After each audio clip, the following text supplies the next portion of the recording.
Bismillahirrahmanirrahim.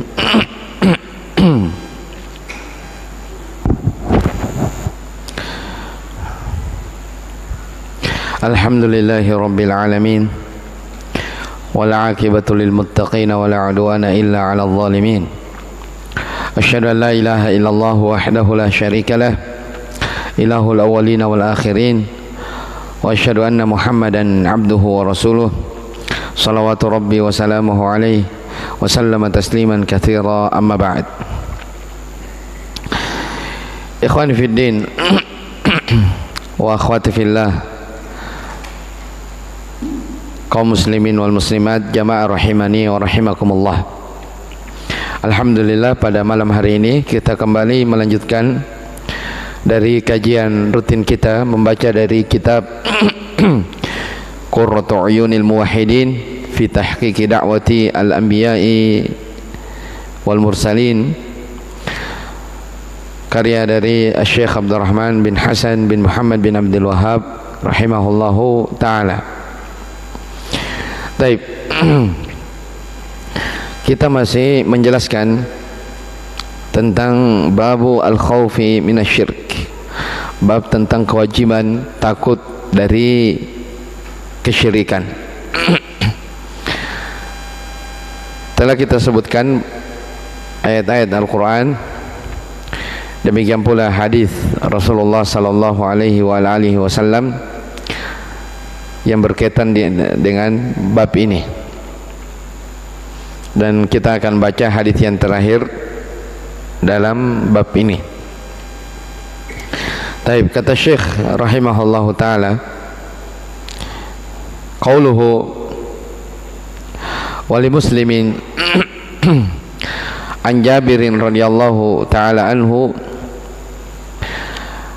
anna Rasulullah sallallahu alaihi wa ala alihi wasallam qala. Dalam riwayat Imam Muslim dari Jabir, yaitu Jabir bin Abdullah radhiyallahu an,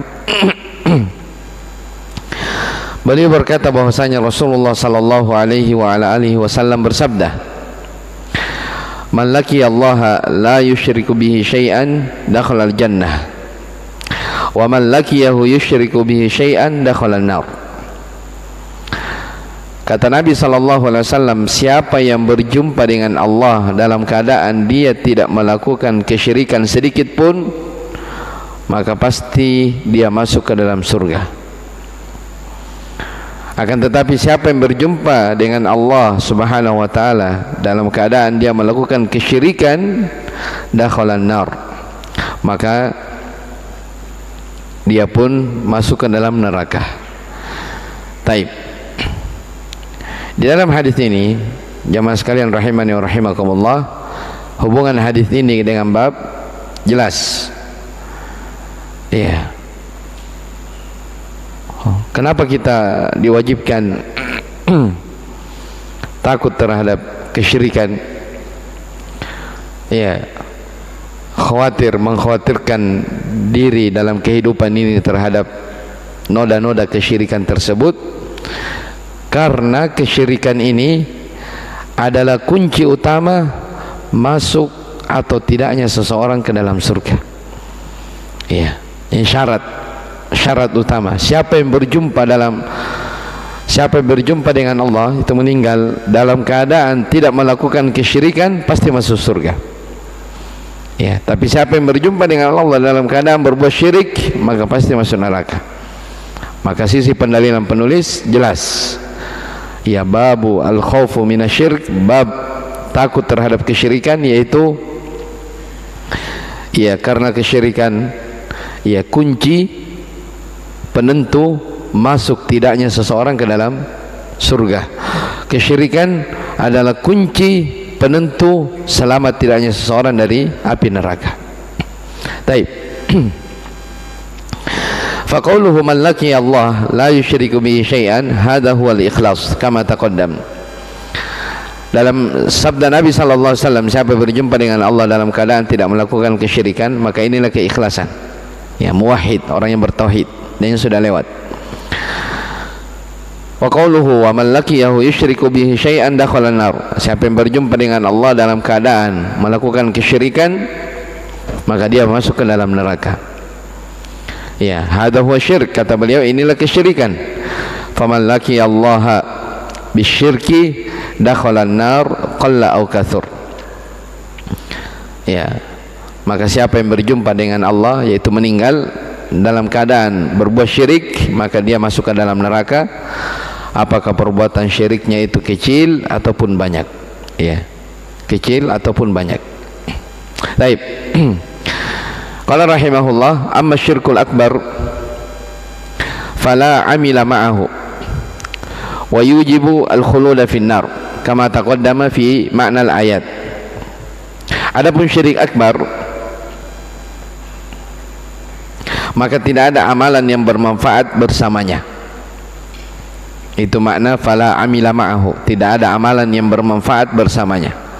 Wa yujibu al-khuluda fin nar, dan dia menyebabkan kekal dalam neraka, sebagaimana yang telah dijelaskan sebelumnya dalam makna ayat-ayat.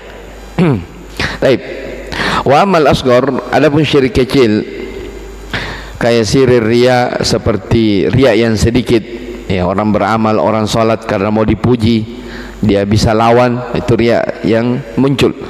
Wa qaulur rajul, syirik kecil, ucapan seseorang, dia mengatakan masya Allah wa syi'ta, ya, atas kehendak Allah dan kehendakmu. Ya, wa qauluhu mali illallah, ya, aku tidak punya selain Allah dan engkau. Ya, mali illallah wa anta wa nahwi dzalik, dan ucapan-ucapan yang semisal dengannya. Fahada la yukaffaru illa birujhani sayyiati bil hasanat. Yang seperti ini, kata beliau, pelakunya tidak dihukumi kafir kecuali apabila keburukan-keburukannya lebih berat daripada kebaikannya. Ya, ini tentang di sini Syekh rahimahullah membedakan, ya, antara syirik akbar dan syirik asghar. Jadi kalau kita lihat dari keterangan di sini Syekh rahimahullah, jadi di dalam kehidupan ini ada beraneka ragam dosa. Ya, ada beraneka ragam dosa. Ya, ada dosa. Ya, dari beraneka ragam dosa tersebut, dosa itu terbagi menjadi dua. Ada dosa besar, ada dosa kecil. Ya, ada dosa besar, ada dosa kecil. Ada dosa besar berkaitan dengan jawari. Ya, apa namanya, amalan-amalan anggota tubuh.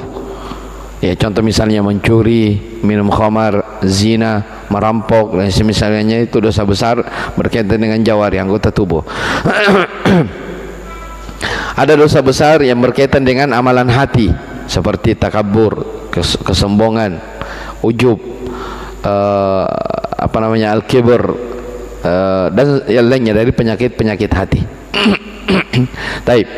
Ada dosa-dosa kecil. Ya, ada dosa-dosa kecil. Ya, dosa kecil itu yang tidak diancam dengan neraka, ya, yang tidak diancam dengan azab, itu dosa kecil.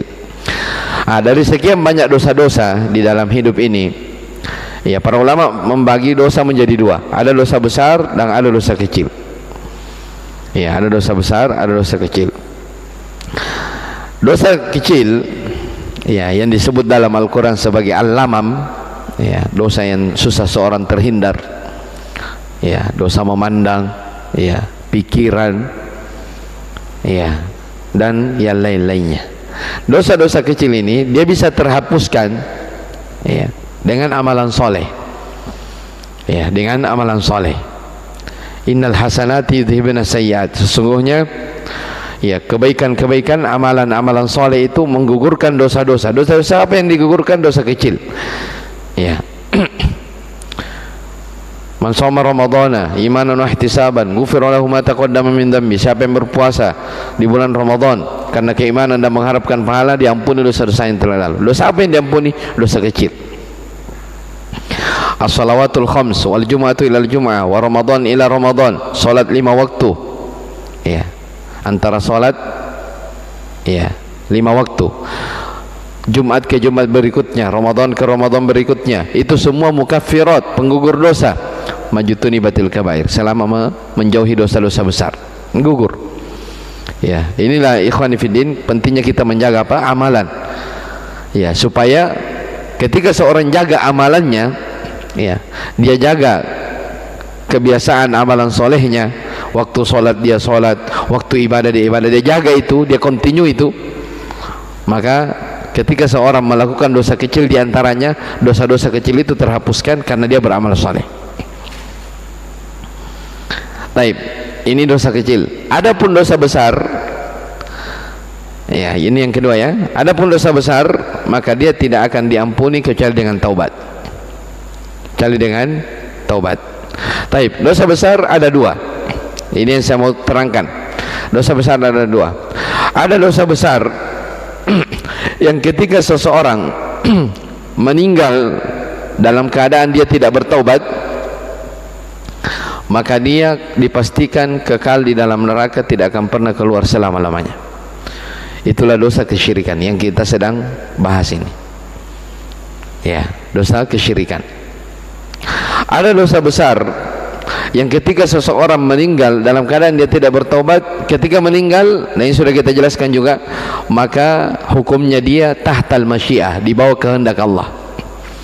Ya, kalau Allah berkehendak, ya, dia disiksa sesuai dengan kadar dosanya. Ingat ya, selain kesyirikan, dosa besar selain dari syirik. Jadi saya sebutkan tadi, dosa besar itu banyak. Ya, tapi yang paling besar adalah kesyirikan. Meninggal tidak bertobat, kekal dalam neraka. Ya, adapun dosa besar selain daripada syirik, meninggal, maka hukum Allah Subhanahu wa taala dalam ayat Al-Qur'an, wa yaghfiru ma duna dzalika liman yasha. Allah mengampuni dosa selain daripada syirik bagi siapa yang dikehendaki. Ya, maka kata para ulama, ini tahtal masyiah, di bawah kehendak Allah. Apa di bawah kehendak Allah? Kalau Allah berkehendak, dia disiksa sesuai dengan kadar dosanya, setelah itu dia dikeluarkan, masukkan ke dalam surga. Ya, kalau Allah berkehendak, boleh jadi diampuni dosa-dosanya dan dimasukkan ke dalam surga. Ya, itu apa? Nah, dari sini ikhwani fiddin rahimani wa rahimakumullah, jelas bahwa sudah modal terbesar, ya, sudah merupakan keberuntungan yang terbesar ketika seseorang berjumpa dengan Allah Subhanahu wa taala dalam keadaan dia selamat dari kesyirikan. Ya, itu sudah modal besar. Walaupun dia mungkin punya dosa-dosa, tapi yang jelas bukan syirik, itu sudah modal besar. Ya, bukan kita di sini berbicara tentang bergampangan dengan dosa, ya, bukan. Tapi kita di sini menekankan bagaimana pentingnya seseorang menjaga dirinya, jangan sampai dia terjerumus ke kesyirikan dalam keadaan dia meninggal. Iya, dia punya dosa syirik dan dia meninggal. Karena kalau dia meninggal dalam keadaan syirik, sudah dipastikan dia kekal dalam neraka. Innallaha la yaghfiru ayyushraka bihi wa yaghfiru ma duna dzalika liman yasha. Allah tidak akan pernah mengampuni dosa kesyirikan, tidak akan pernah. Ya, makanya bahasa ayat tentang orang yang melakukan kesyirikan selalu apa? Khalidina fiha abada, khalidina fiha abada. Mereka kekal dalam neraka, mereka kekal dalam neraka. Iya, tidak akan pernah keluar darinya. Baik. Adapun syirik asghar yang disebutkan di sini oleh penulis rahimahullah, ya, ini di antara perbedaannya. Adapun syirik asghar, jadi dikatakan di sini syirik akbar, tidak ada amalan yang fala amila ma'ahu, tidak ada amalan yang bermanfaat bersamanya. Ya, sering kita beri perbandingan. Jadi kalau seandainya ada orang melakukan amalan puluhan tahun dan satu hari melakukan kesyirikan, maka yang puluhan tahun amalannya tidak dianggap di sisi Allah, karena dia melakukan apa? Pembatal amalan kesyirikan. Ya, ini syirik besar. Adapun syirik kecil seperti riya dan syirik dalam bentuk lafaz, ini akan datang nanti babnya, maka ini kata Syekh fahada la yukaffar, ini tidak dikafirkan. Maksudnya ketika seseorang meninggal, ya, tidak bisa dikatakan dia kekal ya dalam neraka. kecuali kalau amalan-amalan buruknya lebih berat daripada amalan baiknya. Ya, artinya tetap amalan itu ditimbang. Kalau ternyata amalan buruknya lebih berat daripada amalan baiknya, berarti dia berhak disiksa dulu. Ya, kemudian dia dikeluarkan dari siksaan. Baik. Di sini saya mau jelaskan apa perbedaan ya syirik akbar dan syirik asghar, syirik besar dan syirik kecil. Ya, di antara perbedaan yang disebutkan oleh para ulama, ya, yang pertama, syirik akbar menggugurkan seluruh amalan. Ya. Adapun syirik kecil, syirik asghar, dia menggugurkan amalan yang dimasukinya saja. Ya, contoh misalnya ada orang sholat maghrib riya, ya, mau dipuji karena dia sholat depan gurunya. Ketika dia mengharapkan pujian dan dia biarkan itu riya, maka ini batal sholatnya, maksudnya dia tidak dapat pahala. Ya, terus amalannya yang lain ya ikhlas, ya tetap diterima, ya tetap diterima. Itu kalau syirik asghar. Jadi syirik asghar contohnya riya, beramal karena ingin dipuji, ya, bersedekah untuk mendapatkan sanjungan, ini riya semua. Dia batal pada amalan yang dimasuki riya.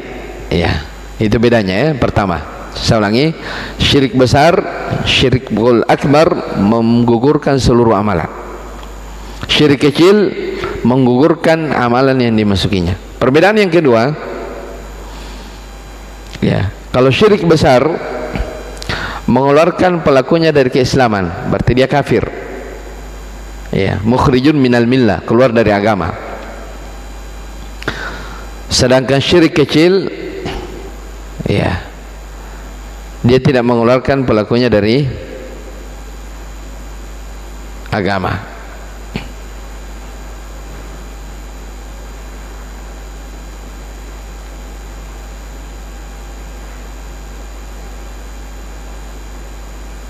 Itu perbedaan kedua. Perbedaan yang ketiga, syirkul akbar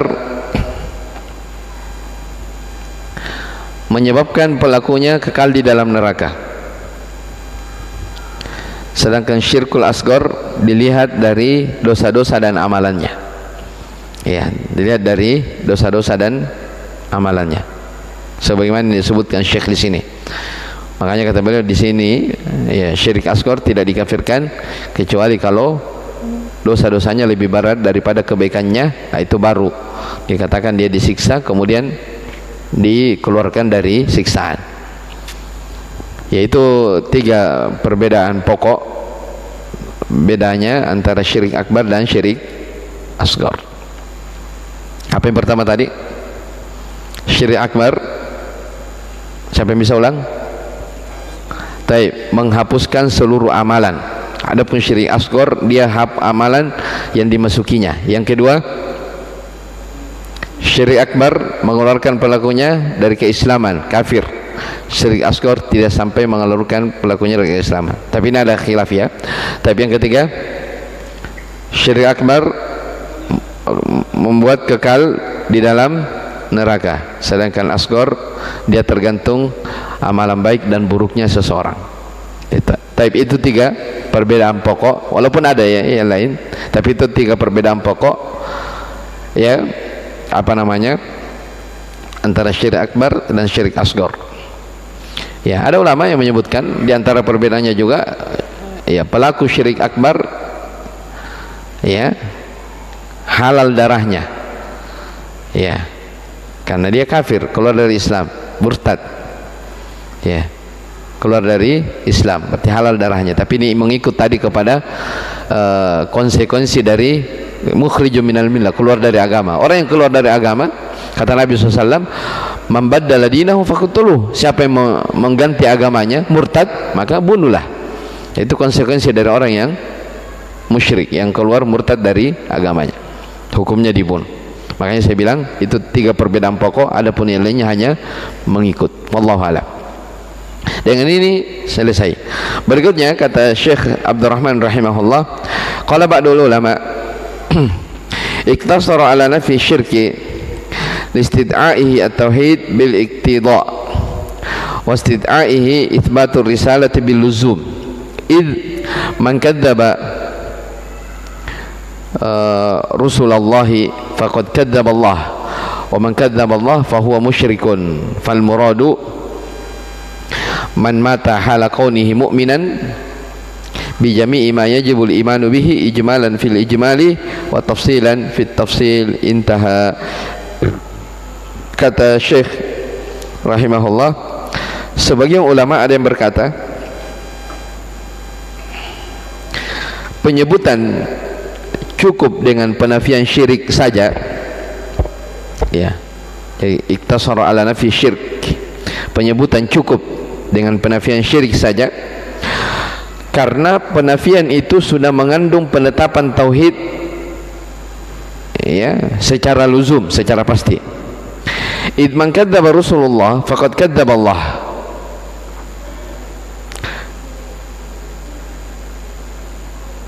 Karena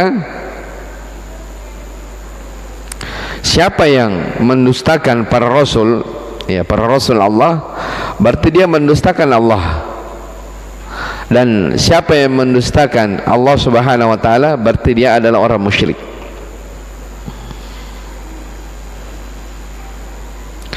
Fal muradu, maka yang dimaksudkan adalah man mata hala kaunihi mu'minan, orang yang meninggal dalam keadaan dia beriman, ya, dalam keadaan dia beriman, bijami'i ma yajibul imanu bihi, dengan semua yang wajib diimani, baik itu secara global ataupun secara terperinci, maka itulah orang yang beriman. Ya, ini wallahu alam, ya, apa maksud, saya tidak paham apa kenapa dibawakan ucapan sebagai ulama tentang iktasara ala nafi syirk, bahwa penyebutan cukup dengan penafian syirik saja, karena penafian itu sudah mengandung penetapan tauhid secara pasti, dan juga mengandung penetapan kerasulan secara konsekuensi, luzum. Tapi dengan ini selesai keterangan Syekh rahimahullah tentang kewajiban takut terhadap kesyirikan. Ya, banyak ya hal yang perlu disebutkan di sini tentang wajibnya takut terhadap syirik. Kita akan baca faedah-faedah yang disebutkan oleh Syekh rahimahullahu taala. Qala rahimahullahu taala fihi masail, terdapat di dalam bab ini beberapa pelajaran. Al-ula, yang pertama, al-khaufu minasyirki, kewajiban takut terhadap kesyirikan. Ya, kenapa kita harus takut terhadap syirik? Sudah kita sebutkan beberapa dalil, ya. Yang pertama ayat innallaha la yaghfiru ayyushraka bihi wa yaghfiru ma duna dzalika liman yasha. Ya. Dan seterusnya. Dan kalau kita berbicara tentang tauhid, tentang syirik, ya, sudah kita sebutkan kemarin bahwa keberhasilan terbesar seorang penanggung jawab dalam hidup ini adalah ketika dia bisa menyelamatkan diri dan keluarganya dari api neraka. Dan selamatnya diri dan keluarga dari api neraka adalah selamat dari kesyirikan. Ya, ya ayyuhalladzina amanu qu anfusakum wa ahlikum naro. Wahai orang-orang yang beriman, jaga diri kalian dan keluarga kalian dari api neraka. Ya, bagaimana cara menjaga diri dan keluarga dari api neraka? Ya, didik mereka di atas tauhid. Didik diri ini dengan tauhid. Ya, karena itu kunci pokok dalam hidup. Ya. Adapun yang lain itu mengikut semuanya. Yang lain mengikut. Taib. Atsaniyatu anna riya minasyirki. Faedah yang kedua, bahwasanya riya itu termasuk dari kesyirikan. Ya, riya itu Nabi SAW mencontohkan, ya. Apa itu riya ya Rasulullah? Kata Nabi SAW, yakumur rajulu fayusalli fayuzayyinu salatahu lima yara min nadhari rajulin. Riya itu adalah orang berdiri salat, kemudian dia memperindah, mempercantik, memperbagus salatnya karena ingin dilihat oleh orang. Ya, itu riya. Dan orang munafik, wa idza qamu ila sholati qamu kusala. Kata Allah, apabila mereka berdiri salat, mereka salat dalam keadaan malas, yura'unan nas, riya. ingin dilihat oleh manusia. Wala yadhkurunallaha illa qalila, tidak mengingat Allah kecuali sedikit. Ya, ini riya. Dan ada yang disinggung oleh para ulama, ya, di antara yang lebih berbahaya lagi daripada riya adalah riya yang bergandengan dengan al-kadhib, ar-riya'u ma'al kadhib. Ya, ar-riya' ma'al kadhib. Apa itu riya' ma'al kadhib? Yaitu ingin dipuji pada sesuatu yang tidak dikerjakan. Kata Allah Subhanahu wa taala tentang orang-orang Yahudi dan orang munafik, wa yuriduna ayyuhmadu bima lam yaf'alu. Ya, mereka ingin dipuji pada sesuatu yang mereka tidak kerjakan. Maka kata para ulama, ini namanya ingin mendapatkan pujian pada sesuatu yang dia tidak kerjakan. Ini lebih kena dua kali nih. Ya. Jadi riya itu sudah dosa, ditambah lagi dia mau dipuji pada sesuatu yang dia tidak kerjakan. Ya, kalau bahasa kita pencitraan. Ya, kalau bahasa kita apa? Pencitraan. Ya. Al-mutasyabbi'u bima lam yu'ta kalabithi thawbai zurin. Kata Nabi sallallahu alaihi wasallam, ya, orang yang bergaya, orang yang memakai sesuatu padahal bukan miliknya. Ya. Orang yang bergaya pada sesuatu yang dia tidak miliki, seperti dia memakai pakaian, seperti dia memakai dua pakaian kedustaan. Ya, betapa sering, betapa banyak orang seperti itu. Ya, bergaya, memakai aksesoris mewah, misalnya mobil mewah padahal mobilnya orang, misalnya, ya, contoh. Ya, betapa sering orang ya memakai pakaian, mungkin baju dianggap baju mahal padahal pinjaman. Ya, dan seterusnya. Maka ketika seseorang memakai sesuatu atau dia ingin mendapatkan sanjungan pujian padahal sanjungan itu tidak ada padanya, maka itu namanya riya yang disertai dengan dusta. Lebih kena dua kali. Ya, maka hindari wa yuriduna ayyuhmadu bima lam yaf'alu. Ya, jangan ingin dipuji pada sesuatu yang kita tidak kerjakan. Ya, kemarin sudah lewat ya di hadis babu man haqqaqat tauhid dakhalal jannata bighairi hisab, tentang sahabat yang terbangun di malam hari. Ya, ketika bercerita bahwa kenapa terbangun, jadi dia bilang kepada kawannya, saya terbangun bukan karena salat malam, tapi karena apa? Karena tersengat, iya, binatang tersengat. Dia tidak bilang terbangun ya karena salat, tidak, karena memang dia tidak salat. Maka ini dipetik pelajaran oleh Syekh kemarin bahwa di antara hal yang fikih dari para ulama, mereka itu menghindari sesuatu pujian yang mereka tidak kerjakan. Ya, mereka terkerjakan. Jadi kalau riya saja dosa, apalagi mau dipuji pada sesuatu yang kita tidak kerjakan, ini lebih besar lagi dosanya. Taib. As-salitsah, yang ketiga, annahu min syirkil asghar, bahwa riya itu termasuk dari syirik kecil, syirik asghar. Ya, kita tahu ya, syirik asghar ini yang paling dikhawatirkan oleh Nabi SAW. Ya, akhwafu ma akhafu alaikum asyirkul asghar. Yang paling aku khawatirkan atas kalian adalah syirik kecil. Fasu'ila anhu, Nabi ditanya apa itu syirkul asghar, qala ar-riya, kata Nabi SAW adalah riya. Ya, suatu hari pernah para sahabat sedang berbincang-bincang tentang kengerian dari fitnah Dajjal. Ya, para sahabat lagi duduk-duduk, ya, bercerita tentang bagaimana dahsyatnya fitnah Dajjal akhir zaman. Maka Nabi SAW lewat mendengarkan perbincangan mereka. Kata Nabi SAW, ala ukhbirukum bima huwa akhwafu alaikum indi min fitnatil masih Dajjal. Maukah aku beritakan kepada kalian, wahai para sahabatku, tentang fitnah yang lebih berbahaya melebihi daripada fitnahnya Dajjal. Ya. Maka para sahabat bertanya, apa itu ya Rasulullah? Kata Nabi SAW, asyirkul khafi, syirik yang samar-samar. Ya, maka ketika Nabi ditanya apa itu syirkul khafi, maka Nabi memberikan gambaran hadis yang kita baca tadi. Yaqumur rajulu fayusalli fayuzayyinu salatahu lima yara min nadhari rajulin, yaitu orang berdiri salat memperbagus, memperindah salatnya karena ingin dilihat oleh orang. Itu contoh orang yang riya. Baik, ar-rabi'ah.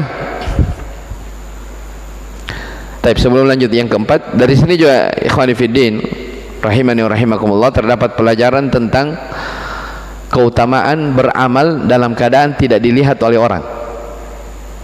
Sebab orang beramal dalam keadaan dilihat oleh orang, dia punya potensi riya atau tidak? Punya potensi riya. Nah, makanya ketika seorang bisa beramal dan dia sembunyi tidak lihat orang, itu lebih selamat daripada apa? Kelihatan. Makanya terlalu banyak hadis dari Nabi SAW, amalan yang tersembunyi itu lebih utama daripada amalan apa? Yang nampak. Dan itulah sabda Nabi SAW, man istata'a minkum ayyakuna lahu khabi'un min amalin salihin falyafal. Siapa di antara kalian yang mampu beramal soleh dalam keadaan sembunyi-sembunyi, kerjakan. Ya, salat sunnah, kata Nabi SAW, afdalu salatil mar'i fi baitihi illa al-maktubah. Salat yang paling utama dikerjakan oleh seseorang adalah salat yang dikerjakan di rumahnya, kecuali salat wajib. Salat wajib di masjid. Adapun salat selain wajib, salat sunnah, paling afdolnya di mana? Di rumah dikerjakan. Iya. Maka siapa yang mampu melakukan amalan soleh, apalagi salat tidak dilihat oleh orang, maka tentunya ini lebih apa? Lebih ikhlas, lebih terjaga, lebih selamat dari penyakit riya. Ya, apalagi kita di zaman sekarang. Ya, zaman yang penuh dengan keterbukaan. Ya, kita punya potensi zaman sekarang, akhir zaman sedikit orang pamer amalan. Ya, kalau pamer biasa orang yang pamer kemewahan, pamer makanan, lagi makan ini 3 juta satu kali makan. Misalnya ya. Ya, kalau dia pamerkan makanannya yang mahal, ya paling, ya bukan paling ya, soalnya juga tidak boleh itu, ujub. Ya, ujub. Ya, beda kalau roti ya, detiroh. Kalau roti ya, itu namanya iklan. Ya. Ya, kalau roti biasanya orang posting makanan, apa nih? Bukan saya menyinggung ini. Maksudnya biasanya orang posting makanannya biasa iklan, jualan. Tapi maksud saya, ke orang posting makanan supaya, tahu makanannya mewah. Ketika muncul mau dapat pujian, itu namanya ujub. Itu juga dosa, ujub. Apalagi kalau sampai orang ngiler. Ya, sengaja posting supaya orang lain ketagihan, ngiler. Oh, itu bahaya lagi. Nah, itu makanan. Sekarang amalan soleh, sengaja diposting supaya, tahu dapat pujian, lagi umroh ini, ya lagi haji nih. Ya, tawaf di Ka'bah sambil live, subhanallah. Bisa hanya itu. Ya, ada seperti itu orang lagi tawaf di Ka'bah live. Apa faedahnya? Apa faedahnya? Iya. Jadi kata Nabi SAW, siapa yang mampu beramal dalam keadaan sembunyi-sembunyi, lakukan itu yang terbaik. Iya. Karena amalan yang dilihat oleh orang itu punya potensi untuk apa? Riya. Dan sekali lagi kita di akhir zaman ini media. Ya, media yang membuat kita apa? Punya potensi untuk riya. Ya. Baik.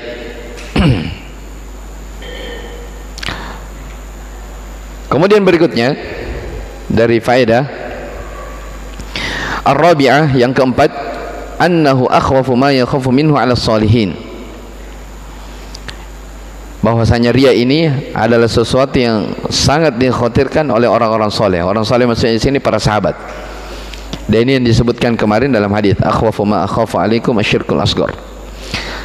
Sisi pendalilan, titik penekanan yang disebutkan oleh Syekh rahimahullah, bahwa kalau Nabi SAW saja sangat mengkhawatirkan para sahabat, ya, padahal para sahabat ini kita tahu bagaimana kuatnya keimanan mereka. Mereka adalah orang yang langsung mendampingi Nabi SAW. Mereka adalah orang yang menyaksikan turunnya wahyu. Mereka tahu tentang bagaimana seluk beluknya agama. Ya, orang yang kuat keimanannya. Nabi khawatirkan akhwafu ma akhafu alaikum, yang paling khawatirkan atas kalian adalah syirkul asghar. Terus bagaimana lagi dengan kita yang jauh dari zaman kenabian, fitnah di mana-mana, ya, syubhat menyambar-nyambar, ya tentunya kita lebih khawatir lagi. Baik. Kemudian al-khamisah, yang kelima, qurbul jannati wan nar. Iya, dekatnya surga dan neraka. Ya, betul ya. Jadi surga dan neraka itu sangat dekat dengan kita, karena yang membatasi kita, yang menghalangi kita antara surga dan neraka hanya apa? Hanya kematian. Dan kita tidak tahu kapan kita apa? Kapan kita mati? Tidak tahu. Iya. Kata Nabi sallallahu alaihi wasallam, al jannatu aqrabu ila ahadikum min syiraki na'lihi wan naru mithlu dzalik. Surga itu lebih dekat kepada kalian dibandingkan dengan tali sendal kalian, dan neraka juga seperti itu. Ya, Nabi memperumpamakan surga lebih dekat kepada kalian dibandingkan dengan tali sendal, menunjukkan dekat sekali. Karena yang memisahkan kita dengan surga dan neraka hanya apa? Hanya kematian. Sementara kita tidak tahu kapan kita meninggal. Iya, baik. Makanya yang kelima ini memberikan pelajaran kepada kita, hendaknya kita selalu apa? Termotivasi, selalu muhasabah. Ya, untuk apa kita dicipta dalam hidup ini? Amalan apa yang sudah kita kerjakan? Sudah berapa umur saya? Apa perjuangan saya terhadap Islam? Ya, apa yang sudah saya bantukan kepada orang? Amalan soleh apa yang sudah saya kerjakan? Harus introspeksi diri. Ya, karena kalau tidak ada seperti itu, ya, jangan sampai seperti yang disebutkan dalam Al-Quran. Ada orang hidupnya seperti binatang, tidak terarah. Ulaika kal an'ami balhum adall. Mereka itu seperti hewan ternak, bahkan lebih sesat, lebih hina daripada hewan ternak. Karena Allah beri kepada kita akal. Iya. Ya, Allah itu muliakan manusia dengan diberikan pikiran yang baik, berbeda dengan hewan. Iya. Kita diberikan pikiran. Wa hadainahun najdain, ditunjukkan kepada mereka dua jalan, ada jalan kebaikan, ada jalan keburukan. Diterangkan kepada mereka ini petunjuk, ini kesesatan. Ada nabi dan rasul yang diberikan, ada kitab Al-Quran diturunkan lengkap. Tinggal kita mau nerima atau tidak, itu masalahnya. Mau taat atau maksiat. Ya, mau durhaka atau taat. Nah, itu kembali kepada kita. Baik. As-sadisah, yang keenam, al-jam'u baina qurbihima fi haditsin wahid. Ya, penggabungan antara keduanya dalam satu hadis. Ini sudah kita sebutkan. Taib as-sabi'ah, yang ketujuh, annahu man laqiyahu la yusyriku bihi syai'an dakhala al-jannah wa man laqiyahu yusyriku bihi syai'an dakhala an-nar walau kana min a'badin nas. Siapa yang berjumpa dengan Allah, yang ketujuh, faedah yang ketujuh, siapa yang berjumpa dengan Allah dalam keadaan tidak melakukan kesyirikan pasti masuk surga. Tapi siapa yang berjumpa dengan Allah dalam keadaan berbuat syirik pasti masuk neraka. Berarti kunci masuknya seorang surga, selamatnya dari neraka adalah selamat dari syirik. Taib, walau kana min a'badin nas, walaupun dia adalah manusia yang paling abad, maksudnya walaupun dia adalah budak, ya, walaupun dia manusia yang paling yang paling buruk, yang paling miskin, tapi kalau dia adalah orang yang paling taat kepada Allah, maka dia yang mulia di sisi Allah Subhanahu wa taala. Ya, jadi subhanallah, ikhwani fiddin rahimani wa rahimakumullah, yang menjadi penilaian Allah Subhanahu wa taala itu adalah amalan seseorang. Ya, siapa yang beramal dalam hidup ini, itulah yang terbaik. Dan siapa yang tidak beramal, walaupun dia orang kaya, orang banyak hartanya, tapi tidak ada amalannya, maka itu tidak dianggap di sisi Allah Subhanahu wa taala. Taib as-saminah, yang ke-8, al-mas'alatul 'azimah. Ya. Faedah yang agung. Soalul khalil lahu wa libanihi wiqayata ibadatil asnam. Ya, kata Syekh rahimahullah, masalah yang agung, ya, faedah yang besar. Doa Nabi Ibrahim alaihissalam untuk diri dan keluarganya agar selamat dari kesyirikan, peribadatan berhala. Ini sudah kita sebutkan ya, bahwa Nabi Ibrahim itu adalah bapaknya Abul Anbiya, bapaknya para nabi.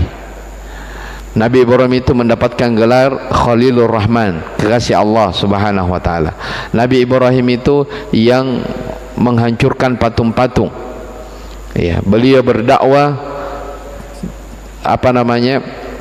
menghancurkan berhala-berhala di masanya. Iya. Tapi bersamaan dengan itu, bersamaan dari sifat-sifat yang disebutkan oleh Allah dalam Al-Quran tentang kemuliaan beliau, beliau masih meminta kepada Allah, berdoa, Rabbi, wahai Tuhanku, jauhkanlah diriku dan keluargaku dari menyembah berhala, dari kesyirikan. Kalau Nabi Ibrahim saja berdoa, ya, agar selamat dari kesyirikan untuk diri dan keluarganya, ya, padahal mendapatkan jaminan dipuji oleh Allah dalam Al-Quran di banyak tempat, bagaimana lagi dengan kita? Itu yang Syekh ingin tekankan. Taib. At-Tasi'ah yang ke-9,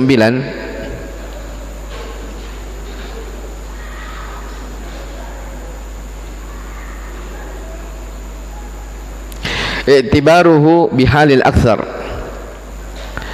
liqaulihi rabbi innahunna adlalna katsiran minan nas. Ya, melihat keadaan kebanyakan orang, bahwa maksudnya di sini i'tibaru bihalin aktsar, melihat kondisi kebanyakan orang, maksudnya apa yang dikhawatirkan oleh Nabi Ibrahim alaihissalam, ya, jangan sampai menimpa dirinya dan keluarganya, ya, dari kesyirikan ini ternyata menimpa banyak orang. Makanya beliau berdoa, Rabbi innahunna adlalna katsiran minan nas, wahai Rabbku, ya, kesyirikan inilah yang banyak menyesatkan manusia. Ya, banyak menyesatkan manusia. Al-Ashirah yang ke-10, fihi tafsiru la ilaha illallah kama dzakarahu al-Bukhari. Terdapat tafsir la ilaha illallah sebagaimana disebutkan oleh Imam Al-Bukhari, disebutkan dalam kitab sahihnya. Taib. Al-Hadi Asyarah, faedah yang ke-11. Ini yang terakhir ya. Fadilatu man salima minasyirki, keutamaan orang yang selamat dari kesyirikan. Ini sudah kita jelaskan tadi ya, bahwa sudah modal terbesar, ya, seseorang berjumpa dengan Allah Subhanahu wa taala dalam dalam keadaan dia selamat dari yang namanya kesyirikan. Ya, sekalipun dia memiliki misalnya dosa-dosa, selama itu bukan dosa syirik, maka itu sudah merupakan keutamaan terbesar di sisi Allah Subhanahu wa taala. Baik, selesai bab al-khawfu minasyirk. Bab yang keempat, Syekh rahimahullah taala akan sebutkan tentang babud du'a ila syahadati alla ilaha illallah. Bab tentang berdakwah kepada syahadat la ilaha illallah, berdakwah kepada tauhid. Wa qaulillahi ta'ala, qul hadhihi sabili ad'u ila Allah ala basiratin ana wa man ittaba'ani wa subhanallahi wa ma ana minal musyrikin.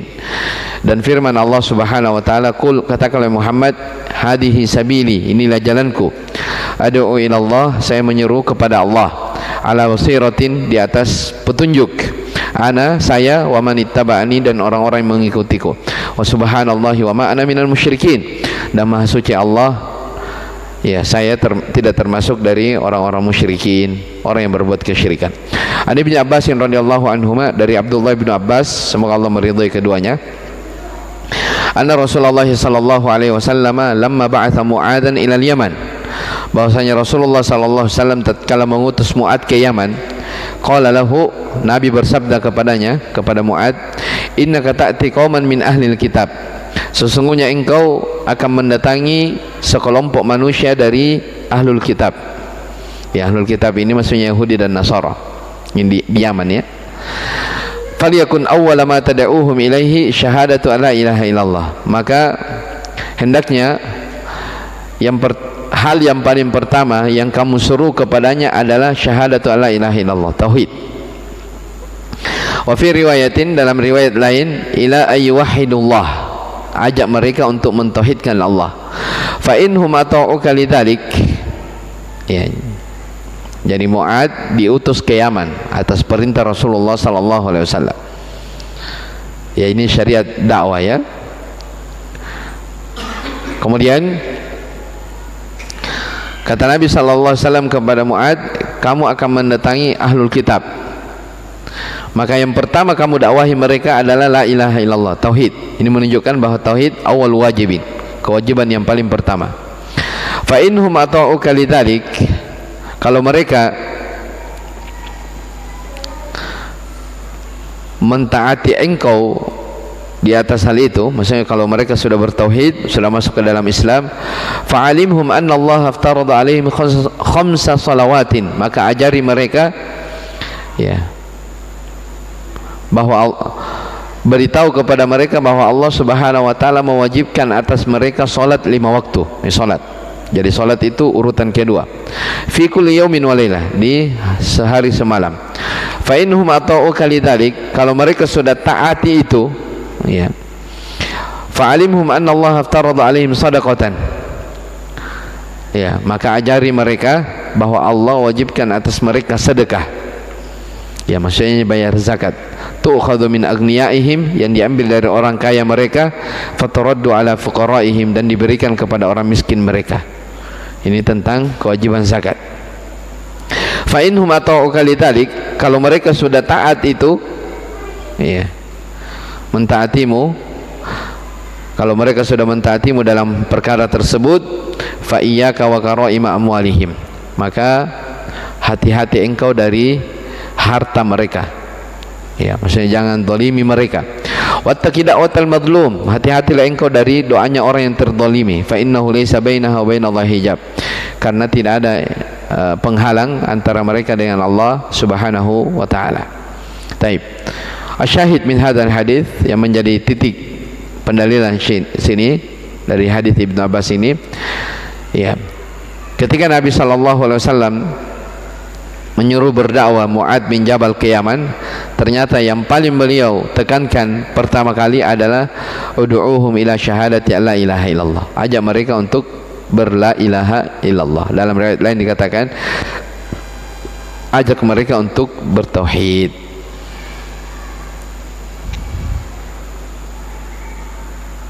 Sudah Isya? Sudah. Baik, cukup dulu. Insyaallah syarahnya kita akan baca di pertemuan akan datang biidznillah taala. Wallahu alam.